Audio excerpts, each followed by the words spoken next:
You're watching Artist Alley. In depth with your favorite artists, making their own lane. Featuring El Quo. So my name is El Quo. I'm from Virginia. I was born in Texas, and after VA, did about 9 years in the Air Force. After that, came to Florida to be back on the East Coast.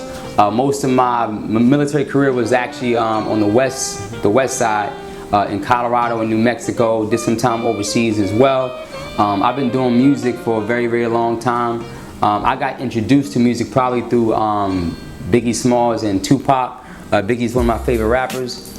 So first time I heard like One More Chance and Juicy, I fell in love with hip hop.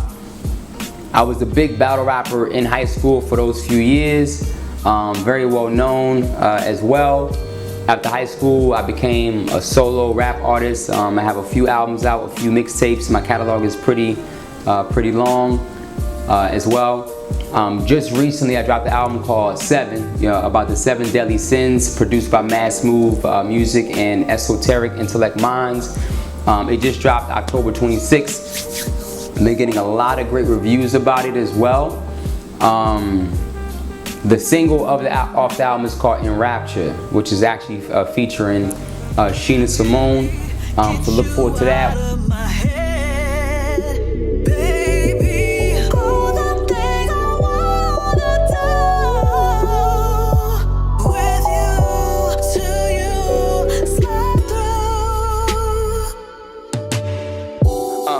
I'm so caught up in the phase. I've been running through the city all day, letting my mind race. We already got a single out right now called Problems with me and Mass Move and Reason on 95.7. So stay tuned for a lot more music that's going to be in rotation on the radio as well. And for me, as far as my style is concerned, I'm really a conscious MC. I got music for like the clubs and things like that because I do understand how important music is as well, and what you want to give to the consumer.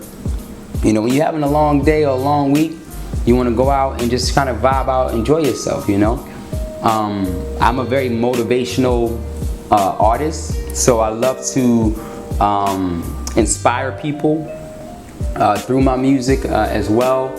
I would be considered to be in the same category as J. Cole, Kendrick, Big Sean, Drake, those guys in a sense as far as the new faces.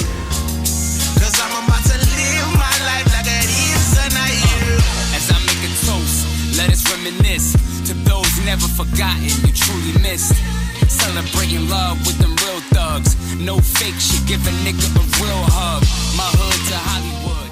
I had a radio interview recently on Waves of the Bay with Tone Capone and DJ Spaceship, and a question they asked me was, who's my Mount Rushmore of rap? So my Mount Rushmore that I named never really changes.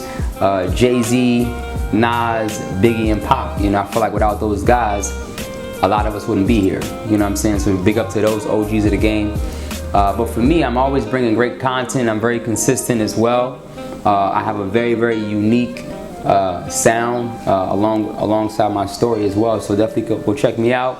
I'm very active on IG at Quote Fuego. That's Quote. Fuego is Spanish, which is spelled Fuego. Hit me up, and you know it's good. I even had a rich mom when I was pissed poor. You know what's crazy to me? People feel like they're working hard enough right now. I can guarantee you, they're watching themselves on a big screen. See the work that they putting in, they be disgusted with themselves. They ain't putting in no work at all. Trust me.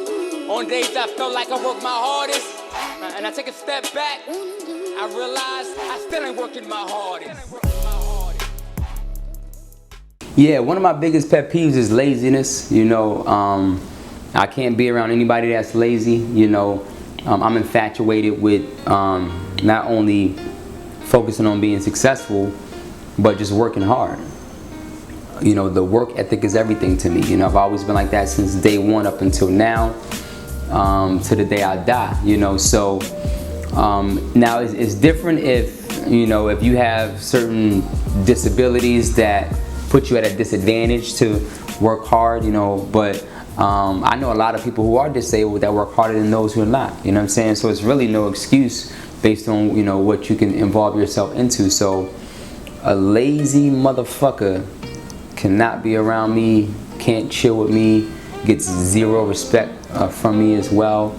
My team, my dream team, whether it's music, media, production, engineering, you name it, these guys are some of the hardest working individuals that I know, and I'm always around them. They get all of my time, but they also motivate me too, to just continue to go as hard as hell. So it definitely have to be a lazy motherfucker.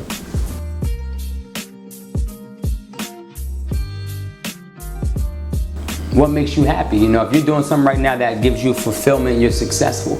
Now as far as wants in life, to me, money could be a byproduct of success if that's, what's important to you. Money isn't everything, but it does solve a lot of problems. One thing I've learned is that most of our problems are either financially based or socially based. So once you eliminate the financial aspect of it, if you know how to, deal with people socially, you good to go. And then, you got people who are filthy rich, but not happy. They commit suicide, things like that. For me, I find giving back to people is very, very important. I've learned over time that helping somebody else reach their goals, their dreams, their aspirations, you're gonna just basically reach yours, in return as well, But, when it really boils down to it, success will always be whatever makes you happy, you know what I'm saying? So you don't have to be a rich person to be happy. You could be making $20,000 a year, love what you do. And that's the key, man, is finding something that you love to do, If it's not your 9 to 5, try to really allow your 9 to 5 to set you up for success, to do something that you prefer to do instead, and to get incredible fulfillment out of that. And my music is my passion, that's my purpose, and music touches lives. So when people tell me, yo, this particular song made me cry when I heard it, man, to me that means the world. One of my best friends that passed away back in July, Michael Carrica, God bless the dead, it was a song that he loved. It was a song called My Sanctuary. When I came out with it, he's like, yo, this song is like speaking to me, He really felt every single line that I was talking about. And when people have certain songs just in rotation, whether they're working out or whatever, like that's happiness to me. So it's my job with the gift that God gave me, and it's called a gift for you to actually share. So that's my goal, is to always push that so I never lose it through my creativity regarding success and happiness.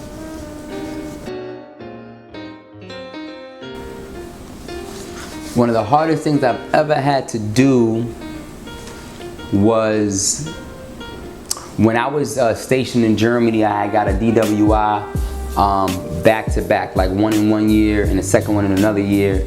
And keep in mind, like the German laws or overseas laws are different from the American laws. So my alcoholism was actually under the American law, but it was over the German law. So that was a very emotional year for me because I was doing well in the military, on duty. I got promoted as well, and it wasn't that when it came to me and alcohol and drinking that it was a problem when it came to my actions, but long story short, it was a checkpoint, got scooped up or whatnot, and I learned so much about just my lack of insight, of making sure that I'm making the right decisions regarding alcohol and being responsible.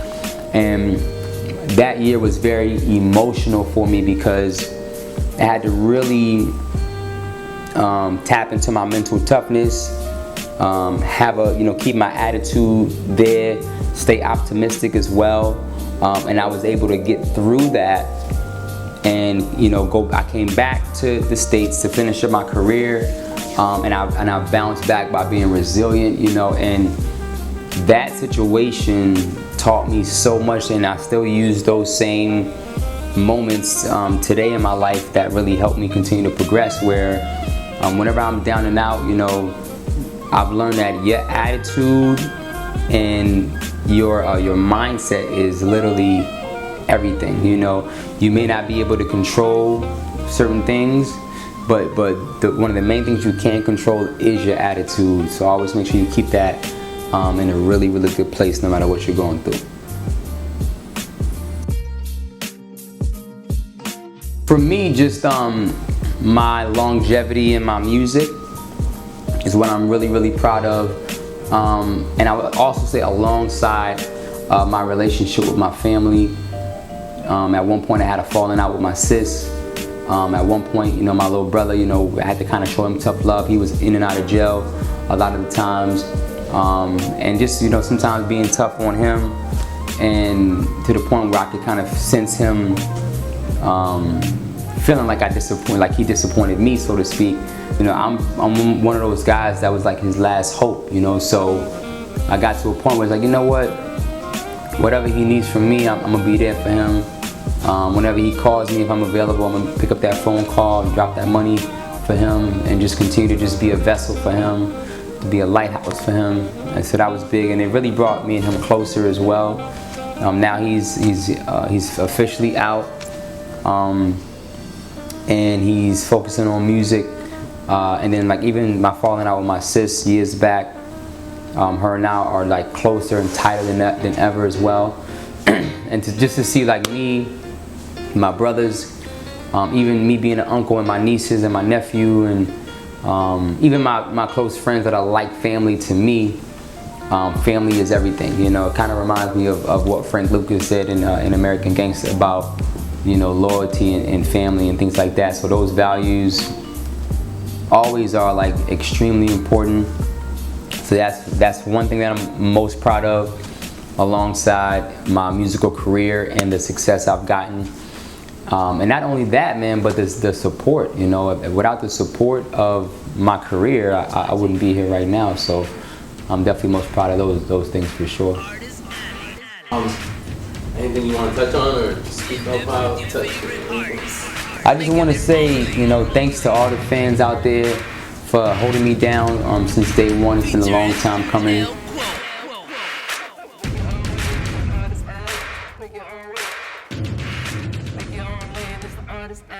Make your own lane.